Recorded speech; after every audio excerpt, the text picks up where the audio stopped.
তো বন্ধুরা, বর টু মুভিটা ফলো পাওয়ার পর কিন্তু ধুম ফোর মুভি নিয়ে খুব চর্চা চলতেছে। কারণ শোনা যাচ্ছে যে ধুম ফোর মুভি নাকি আয়ন মুখার্জি করবে। তো আয়ন মুখার্জির মতো ঘাটিয়া ডিরেক্টর যদি এই ধুম ফোর মুভিটা করে, তাহলে দশা কিন্তু এই বর টু মুভিটার মতোই হবো। কারণ বর টু মুভিটা কিন্তু এখন পর্যন্ত নিজের বাজেট রিকভারি করতে পারে নাই।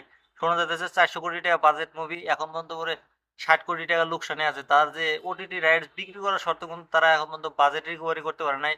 শোনা যাইতেছে আইন মুখার্জি পরে ধুম ফোর মুভি বানাবো। তো শোনা তাকে কিন্তু ক্যান্সেল করে দেওয়া হয়েছে ডিরেক্টর। তো ইয়াশরাজ ফিল্ম থেকে কিন্তু খুঁজতেছে বহুত ভালো ডিরেক্টর। তোমাদের যদি কারো হচ্ছে না যারা ডিরেক্টর থাকে, তাহলে কন্ট্যাক্ট করো ভাই। তাহলে ডিরেক্টর ধুম ফোর বানাতে সহায় করবো। তো ধুম ফোর মুভিটার ডিরেক্টর খুঁজতেছে অলরেডি ভালো সাউদে। তো এই ধুম ফোর ফ্র্যাঞ্চাইজিটা কিন্তু খুব বড় ফ্র্যাঞ্চাইজি। তাদের যে 1, 2, 3 ধুম ফোরের যে সিকুয়েল গুলো আছে, সবগুলো মুভি কিন্তু বহুত বড় বড় সাকসেস পেয়েছে। তো এই মুভিটা আয়ন মুখার্জির কাছ থেকে যে ক্যান্সেল করে দেওয়া হয়েছে, তো সেটা কিন্তু বহুত ভালো করেছে। কারণ যদি আয়ন মুখার্জি যদি বানাতো এই মুভিটা, তো এই একই দশা হয়তো বড়টোর মতো।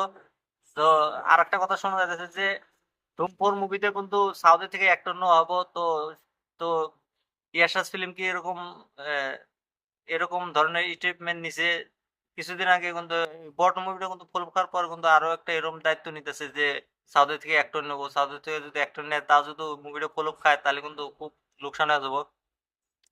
তো নাম আছে এরকম এরকম। তো শোনা যাইতেছে রামচরণের নাম, প্রভাসের নাম, বিজয় দেবরকোন্ডার নাম শোনা যাইতেছে। তো তাদের তিনজনের থেকে একজনকে মানে ধুম ফোরের ভিতরে চান্স দেওয়া হবো একটা পুলিশের রোল। পুলিশের রোলে তো অভিষেক বচ্চনের যে পুলিশের রোলটা আছে, সেটা কিন্তু অত টাফ টাইম দিয়ে পারে না। তো ভালো একটা খতরনাক পুলিশে খুঁজতেছে।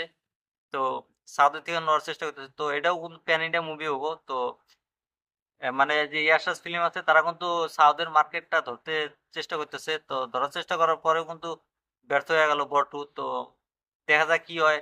তো এই মুভিতে যদি প্রভাসক নেয়, প্রভাস কিন্তু এই মুভি করবো না। কারণ পুলিশের রোলটা যে আছে, ওইটা একটা অত একটা ই রোল না, মানে হাইফাই রোল না। তো প্রভাস এটা করবো না, আমার একদম খাটাং জানা আছে। তো রামচরণ করতে পারে, আর বিজয় দেবগনটাও করতে পারে। কিন্তু বিজয় দেবগনটাও কিছুদিন আগে একটা কিভাবে স্টেটমেন্ট দিয়েছে যে হিন্দি মুভিতে করবো না, এরকম ধরনের কথা বলছে। তো সাউথের থেকে যদি ডিরেক্টর হয়, তাহলে সাউথের থেকে একটা অ্যাক্টর নিবই। কারণ বর্তমান কিন্তু বলিউড চেষ্টা করতেছে খুব প্যান ইন্ডিয়া মুভি বানানোর। তো দেখা যাক কি হয়। তো এই রিভিউটা তোমাদের কাছে কেমন লাগছে তোমরা কমেন্ট করে বলে দিও। আর এরকম ভিডিও দেখার জন্য আমার এই চ্যানেলটা সাবস্ক্রাইব করে দিও।